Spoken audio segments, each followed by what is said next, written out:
இறுக்கமான சட்டங்கள் நடைமுறைப்படுத்தப்படுமாக இருந்தால் பல்வேறுபட்ட ஊழல்வாதிகள் அகப்படுவார்கள். இந்த வேக்காலத்தில் வந்து பார்த்தா நாரது புழு நடிக்குது.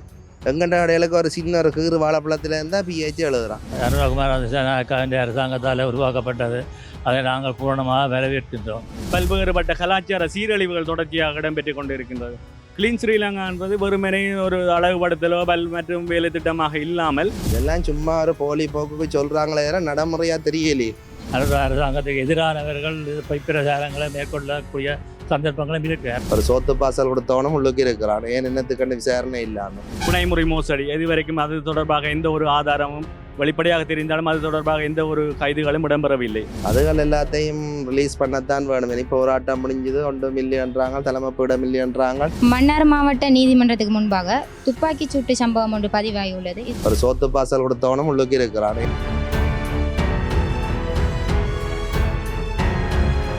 வணக்கம் மக்களே, இன்னொரு காணொளியின் வாயிலாக உங்களை சந்திப்பதில் மகிழ்ச்சி. நாட்டில் தற்போது கிளீன் ஸ்ரீலங்கா திட்டம் நடைமுறைப்படுத்தப்படுகிறது. இந்த சமயத்தில் மன்னார் மாவட்ட நீதிமன்றத்திற்கு முன்பாக ஒரு துப்பாக்கி சூட்டு சம்பவம் பதிவாகியுள்ளது. இது தொடர்பாக மக்களின் கருத்துக்களை கேட்டு தெரிந்து கொள்வோம். வாங்க.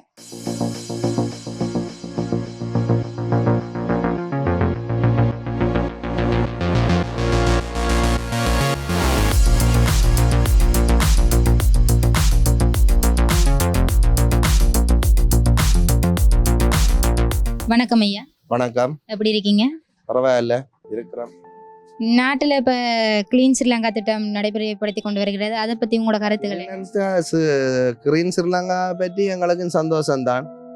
நாடு கிளீனாக இருக்கணுமெண்டு. ஆனால் அரச தலைமைப்பிடம் கூட அவங்களும் உன்னிப்பாக கவனிக்க வேணும். இந்த வேக்காலத்தில் வந்து பார்த்தா நாரது புழு நடிக்குது. எங்கண்ட கடைகளுக்கு ஒரு சின்ன ஒரு கீறு வாழைப்பழத்தில் இருந்தால் பிஹெச் எழுதுறான். சோடாப்பத்திலுக்க மலையொழுகி தண்ணி நின்று அதை எழுதுறாங்க. அதை பற்றி கதைக்க போனால் என்ன சொல்கிறாங்க? இடையூறு விளைவித்தேன்னு 4-3 கேஸு ஒன்று எழுதுறாங்க. அப்போ என்ன நம்பி நாங்கள் கதைக்கிறவங்களோட? ஆரம்பமானது மிகவும் சிறப்பாக இந்த தேசிய மக்கள் அரசாங்கத்தினால் கொண்டு நடத்தப்படுகின்றது. ஆரம்ப நிகழ்ச்சி திட்டமான கிளீன் ஸ்ரீலங்கா என்பது உண்மையிலேயே வரவேற்கத்தக்க ஒரு வேலை திட்டம். கிளீன் ஸ்ரீலங்கா என்பது ஒரு நகரத்தை அழகுபடுத்துதல் அல்ல ஒரு பிரதேசத்தை அழகுபடுத்துதல் மற்றும் ஏனைய விடயங்கள், அதாவது வீதிகளாக இருக்கலாம், ஏனைய பாதைகள் மற்றும் சட்டங்கள் மூலம் ஒரு லஞ்ச ஊழலற்ற ஒரு ஆட்சியினை உருவாக்க வேண்டிய ஒரு தேவைப்பாடு இருக்கின்றது. முதல் எங்களோட நாட்டின் சுகாதாரத்தை மேம்படுத்தி திண்ம கழிவுகளை முதல் அகற்றி எங்களோட நாட்டை கிளீனாக வச்சிருக்கிறது தான் முதல்ல நாங்கள் விரும்புகிறோம். அதுக்கு பிறகு தான் மற்ற செயற்பாடுகளை நாங்கள் கிளீன் ஸ்ரீலங்கா ஊடாக முன்னெடுக்கிறதுக்கு மக்களாகிய நாங்கள் ஆர்வமாக இருக்கின்றோம். கொம்பனிக்கு கொக்கோ கோலா இப்போ 3 தடவை அடித்து போத்தில் அடைக்க வேணாண்டா அலுவல் முடிஞ்சு. பெப்சிக்கு இப்போ பிளாஸ்டிக்கில் அடித்து போட வேணாண்டா பெப்சி அடிக்காமல் வர்றான். தண்ணி போத்தில் அடிக்க வேணாண்டா அடிக்காமல் வர்றான். நீங்களே அனுப்பி போட வேண்டாம். இந்த போத்திலான குளங்கள் குட்டிகள் எல்லாம் முட்டி போய் கிடாக்கு. இந்த குளத்து தண்ணியை தான் எங்கிட்ட சனங்கள் குடிக்குதுங்க. குளத்தில் ரைட்டாக குடிக்கிறதுல பக்கத்தில் உள்ள கிணத்து தண்ணியெல்லாம் குடிக்குதால என்ன? இந்த திட்டம் நம்ம நாட்டுக்கு நல்ல மட்டும் நினைக்கிங்களா?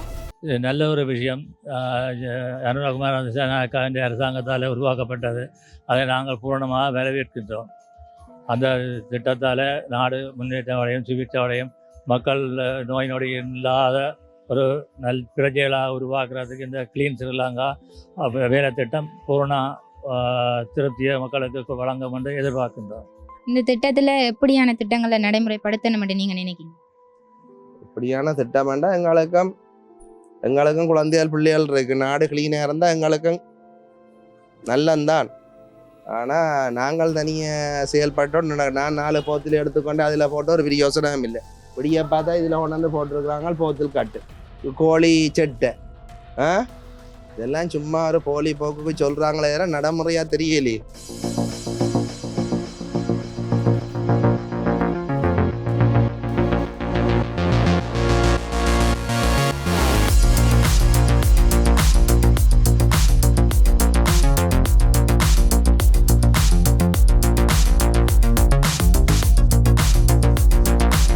கிளீன் ஸ்ரீலங்கா திட்டம் தமிழ் மக்களில் எவ்வாறான தாக்கத்தை ஏற்படுத்தும்? கிளீன் ஸ்ரீலங்கான்றது வெறுமனே சுத்தமாக்குதல் மட்டும் இல்லாமல் லஞ்ச ஊழலற்ற ஒரு ஆட்சியை ஏற்படுத்த வேண்டும் என்றதுதான் எங்களுடைய கருத்து.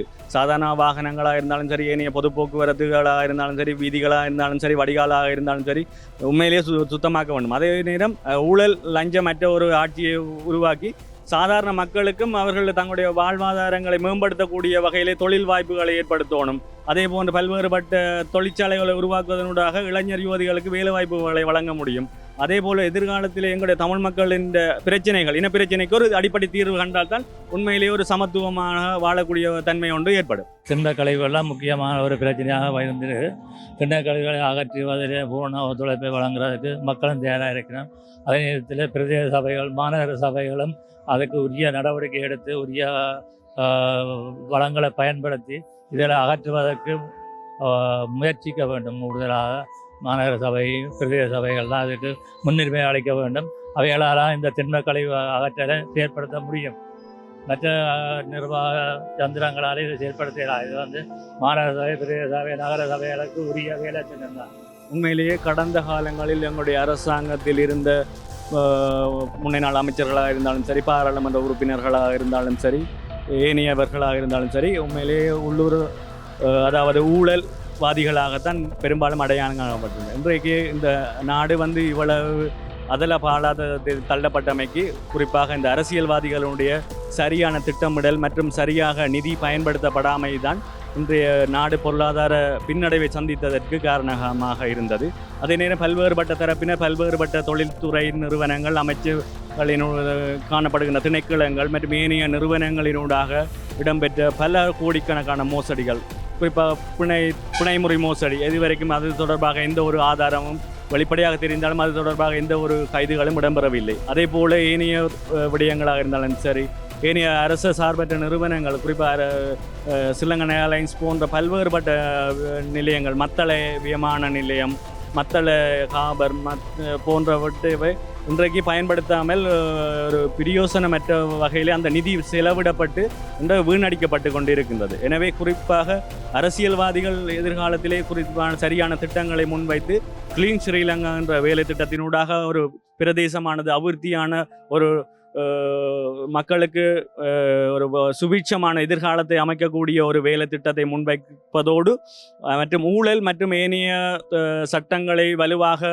அமுல்படுத்தி எதிர்காலத்தில் இடம்பெறக்கூடிய சட்டவிரோத செயற்பாடுகளை கட்டுப்படுத்துவது தான் உண்மையான கிளீன் ஸ்ரீலங்கா என்ற வேலை திட்டம். குறிப்பாக மது போதை உற்பத்திகள், போதைப் பொருளின் பயன்பாடு அதிகரித்து காணப்படுகின்றது. பல்வேறுபட்ட கலாச்சார சீரழிவுகள் தொடர்ச்சியாக இடம்பெற்று கொண்டிருக்கின்றது.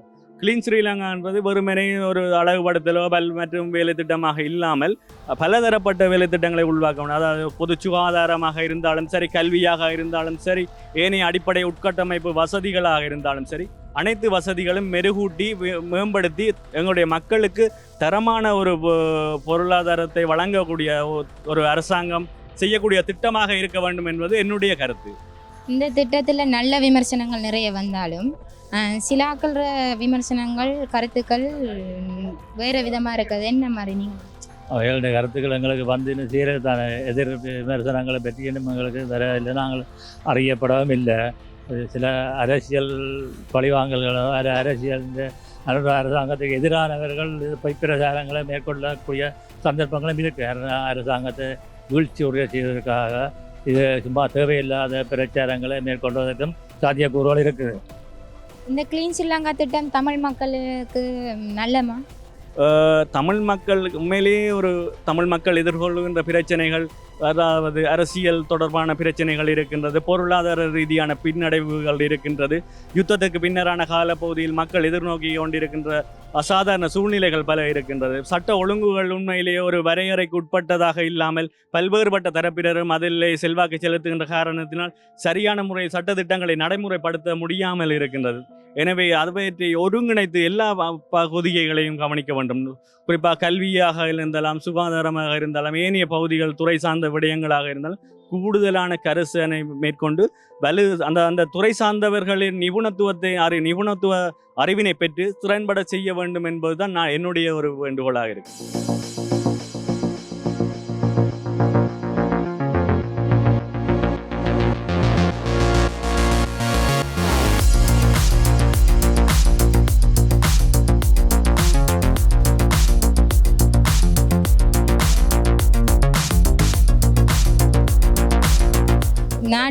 சிறைச்சாலையில் அரசியல் கைதிகள் யாரும் இல்லைன்னு நீதி அமைச்சர் கூறியிருக்கார். அதை பற்றி உங்களோட அது பொய் தான்.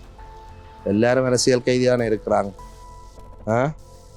கள்ளர் காடர் எல்லாம் காசை கொடுத்து வழியால் வர்றாங்களா, அரசியல்வாதியால் 20-30 வருஷமாக உள்ளுக்கு இருக்கிறாங்க. ஒரு சோத்து பாசல் கொடுத்தவனும் உள்ளுக்கு இருக்கிறான். ஏன் என்னத்துக்கண்டு விசாரணை இல்லாமல் அதுகள் எல்லாத்தையும் ரிலீஸ் பண்ணத்தான் வேணும். இனி போராட்டம் முடிஞ்சது 1 மில்லியன்றாங்க, தலைமை பீட மில்லியன்றாங்க. கௌரவ அமைச்சர் சொன்ன விடயம் வந்து உண்மையிலேயே ஒரு முற்றிலும் உண்மைக்கு புறம்பான ஒரு விடயம். 2009ஆம் ஆண்டு யுத்தம் மௌனிக்கப்பட்ட காலத்திலிருந்து இன்று வரை பல்வேறுபட்ட அரசியல் கைதிகள் எந்த ஒரு விதமான விசாரணைகளும் இல்லாமல் தடுத்து வைக்கப்பட்டு கொண்டிருக்கின்றார்கள். அவருடைய பெற்றோர்கள் சரி, சகோதரர்கள் சரி, அவர்கள் நிச்சயமாக திரும்பி வருவார்கள் என்ற எதிர்பார்ப்போடு இருக்கிறோம். ஆனால் இவ்வாறு அரசாங்கம் பொறுப்பற்ற வகையிலே பதில் வழங்குமாக இருந்தால் இதுவரைக்கு சர்வதேச நீதிமன்றம் தான் சரியான ஒரு தீர்ப்பை வழங்க வேண்டும். உண்மை சர்வதேச பொறிமுறை மூலம்தான் நிச்சயமாக தமிழ் மக்களுடைய இனப்பிரச்சனைக்கு தீர்வு வழங்கணும். ஏனென்றால் அரசாங்கம் வெளிப்படையாக இவ்வாறு கருத்து தெரிவிக்க முடியாது. ஏனென்றால் அரசியல் கைதி முழுதாக விடுவிக்கப்படவில்லை. சாதாரணமான ஒரு மனிதனுக்கும் அந்த விடயம் தெரியும். எனவே அரசாங்கம் பொறுப்புணர்வுடன் சில பதில்களை வழங்க வேண்டும். எதிர்காலத்திலே தமிழ் மக்களுடைய பிரச்சனைகளை தீர்ப்பதற்கு அரசாங்கம் முன்னின்று செயற்படவும் வேண்டும். நாங்கள் அரசியல்வாதிகளும் இல்லை, ஆயுதம் ஏந்தின போராளிகளும் இல்லை. ஆனால் ஒரு தாயின் வயிற்றில் பிறந்த பிள்ளை வருஷக்கணக்காக ஒரு ஜெயிலில் இருக்கிறாண்டா எங்களுக்கும் அது தாக்கமாக தான் இருக்குது. எங்களுக்கும் பிள்ளைகள் இருக்குது, சகோதரத்துக்கும் பிள்ளைகள் இருக்குது. இப்போ அப்படி இருக்கைகள் அதை விடுறதுக்கு ஒரு நடவடிக்கை எடுக்கத்தான் வேணும் ஜனாதிபதி. இந்த கருத்து எவ்வாறான விடயங்களை வெளிப்படுத்துது? ஏனைய கடந்த கால அரசாங்கங்களை போன்று இவர்களும் தமிழ் மக்களுக்கு எந்த விதமான பிரச்சனையும் இல்லை, தமிழ் மக்களுக்கு ஒரு அரசியல் கைதி என்ற நிலவரம் இல்லை, தமிழ் மக்கள் ஒரு பிரச்சனைகளையும் எதிர்நோக்கவில்லை என்ற ஒரு திசையிலேயே தான் அவர்களுடைய அரசியல் செயற்பாடு போய்கொண்டிருக்கு. ஆனால் தமிழ் மக்கள் இங்கே பல்வேறுபட்ட பிரச்சனைகளுக்கு முகம் கொடுத்து கொண்டிருக்கிறார். அரசியல் கைதிகள் பிரச்சனையாக இருக்கலாம், அரசியல் தீர்வு திட்டமாக இருக்கலாம், பொருளாதார பிரச்சனையாக இருக்கலாம், போன்ற பிரச்சனைகள் முழுதாக மலங்கடித்து சர்வதேசத்துக்கு இங்கே வடக்கு கிழக்கோ சரி தமிழ் மக்களுக்கு எந்த விதமான பிரச்சனை இல்லை என்பதுதான் இதனூடாக வெளிப்படுத்தி கொண்டிருக்கின்றார்கள் தற்போதைய அரசாங்கத்தில் இருக்கின்ற கௌரவ அமைச்சர்கள். ஆனால் எங்களுடைய மக்கள் எதிர்கொள்கின்ற பிரச்சனை எங்களுக்கு தான் தெரியும். இவ்வளவு பிரச்சனை எதிர்கொண்டிருக்க.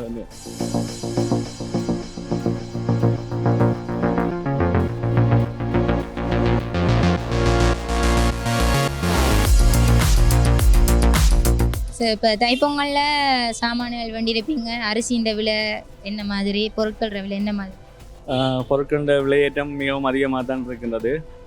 கடந்த அரசாங்கத்தோடு ஒப்படைக்க இப்போ தற்போதைய அரசாங்கம் வந்து சொன்ன விடயங்களை திறன்பட செய்யலை என்று தான் சொல்கிறோம். ஏனென்றால் அரிசின்ற நிர்ணய விலை கூட இன்னும் நிர்ணயிக்க முடியாமல் மக்கள் அன்றாடம் தங்களுடைய வாழ்வாதாரங்களுக்காக மிகவும் சிரமப்பட்டு கொண்டிருக்கின்றார்கள்.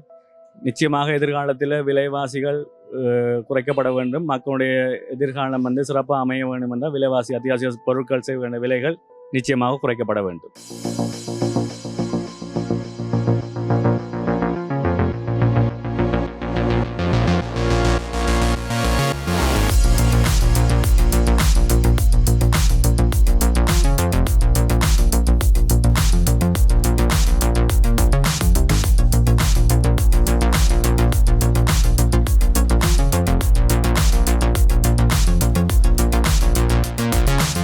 மன்னார் மாவட்ட நீதிமன்றத்துக்கு முன்பாக துப்பாக்கிச் சூட்டு சம்பவம் ஒன்று பதிவாகியுள்ளது. இது பற்றி உங்களோட கருத்து என்ன? உண்மையிலேயே இது பற்றி குறிப்பிட வேண்டுமாக இருந்தால் சட்ட ஒழுங்கு சீரின்மையை தான் இந்த சம்பவமானது வெளிப்படுத்தி நிற்கின்றது. சாதாரணமாக ஒரு ஊழல்வாதிகளாக இருந்தாலும் சரி, ஏனைய குற்றவாளிகளாக இருந்தாலும் சரி, பல்வேறுபட்ட தரப்பினர் மீது நாங்கள் குற்றங்களை சுமத்தி கொண்டே செல்லலாம். ஆனால் அரசாங்கம் ஆட்சிக்கு வந்து இவ்வளவு காலங்கள் இவ்வளவு மாதங்கள் ஆகியும் ஒரு சட்ட ஒழுங்கு இன்னும் ஒரு சீர்படுத்தப்படவில்லை என்பதன் வெளிப்பாடு தான் இந்த மன்னார் மாவட்டத்தில் இடம்பெற்ற துப்பாக்கிச்சூடு. ஆனால் இது போன்று பல்வேறு பகுதிகளில் இந்த தற்போதைய அரசாங்க காலத்திலே இடம்பெற்றிருக்கின்றது. ஆனால் சட்ட ஒழுங்கு வந்து ஒரு வரைமுறைக்கு உட்பட்டு ஒரு ஆரோக்கியமான வகையிலே மக்களுக்கு பாதுகாப்பை வழங்கக்கூடிய சட்டத்தை உறுதிப்படுத்தக்கூடிய சட்டத்தை உருவாக்க வேண்டிய தேவை தற்போதைய தேசிய அரசாங்கத்துக்கு இருக்கின்றது. நிச்சயமாக இந்த சட்டத்தை எதிர்வரும் காலங்களில் ஜனாதிபதி, பிரதமர் மற்றும் அவர்களுடைய அரசாங்கம் வந்து எங்களுடைய தமிழ் மக்களுக்கு ஒரு நிரந்தர தீர்வு திட்டத்தை முன்வைத்து எதிர்காலத்திலே ஒரு சமத்துவமான மூவின சமூகம் வாழ்ந்து வாழக்கூடிய ஒரு நாடாக இலங்கையராக ஒட்டுமொத்தமாக இலங்கையராக ஒவ்வொருவருக்கும் சமத்துவம் கொடுத்து அவர்களுடைய உரிமைகளை வென்றெடுக்கக்கூடிய வகையில் செயற்படுவார்களாக இருந்தால் எதிர்காலத்திலே அந்த அரசாங்கத்தினுடைய ஆயுள் வந்து நீண்ட ஒரு ஆயுளாக இருக்கும் என்பது என்னுடைய கருத்து.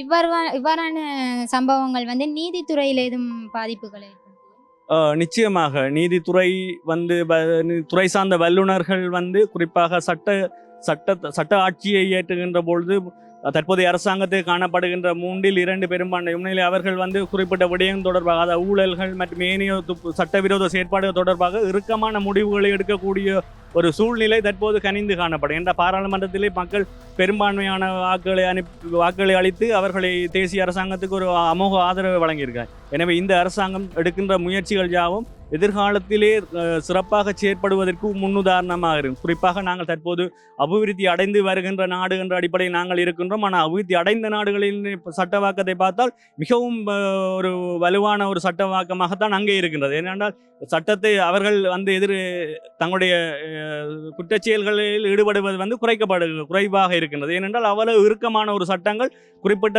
நாட்டிலே வந்து கடைபிடிக்கப்படுகின்றன. ஆனால் எமது நாட்டிலே வந்து அந்த சட்டங்கள் மீறுவதற்கு காரணம் அரசியல்வாதிகள், அவர்கள் சார்ந்த திணைக்கள தலைவர்கள், ஏனைய பெரிய பெரிய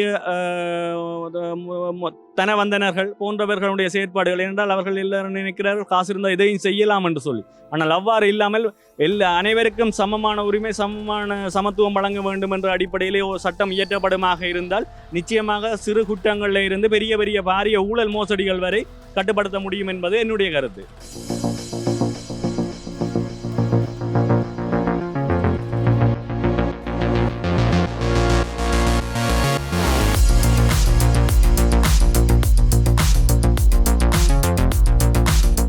நீங்க சொன்னீங்க லஞ்சல் ஊழல் இல்லாம ஒழிக்கிறது இந்த திட்டத்தில் நல்ல இதுன்னு, அது சாத்தியமாகுமா? நிச்சயமாக சாத்தியமாக இது என்று சொல்லி ஒன்றும் இல்லை தானே. இறுக்கமான சட்டங்கள் நடைமுறைப்படுத்தப்படுமாக இருந்தால் பல்வேறுபட்ட ஊழல்வாதிகள் அகப்படுவார்கள். நிச்சயமாக ஒவ்வொரு ஊழல்வாதிகளிலிருந்தும் அவர்கள் சூறையாடிய அதாவது பொதுமக்களுடைய பணத்தை கையாளப்பட்ட விதங்கள் தொடர்பாகவும் அவர்களுடைய சொத்து குவிப்புகள் தொடர்பாக வழக்குகள் தாக்கல் செய்து குறிப்பிட்ட தரப்பினரிடமிருந்து அச்சொத்துக்களை மீள அரசாங்கத்துக்கு பெற்றுக்கொள்வோமாக இருந்தால் நிச்சயமாக இந்த பொருளாதாரமானது இவ்வளவு பின்னடைப்புக்கு இட்டு செல்லாது. அந்த பொருளாதாரத்தை மீட்டு எடுக்க வேண்டுமாக இருந்தால் லஞ்ச ஊழல்கள் இனிவரும் காலங்களில் இடம்பெறக்கூடாது. அத்தோடு இருக்கிற ஏனைய தரப்புகளுக்கும் உரிய விசாரணைகள் மேற்கொண்டு லஞ்ச ஊழலை இல்லாமல் ஒரு சமத்துவமான ஒரு அரசாங்கம் ஆட்சி அமைக்கத்ததாக இருக்க வேண்டும் என்பதுதான் எங்களுடைய வேண்டுகோள். நன்றி அண்ணா. நன்றி.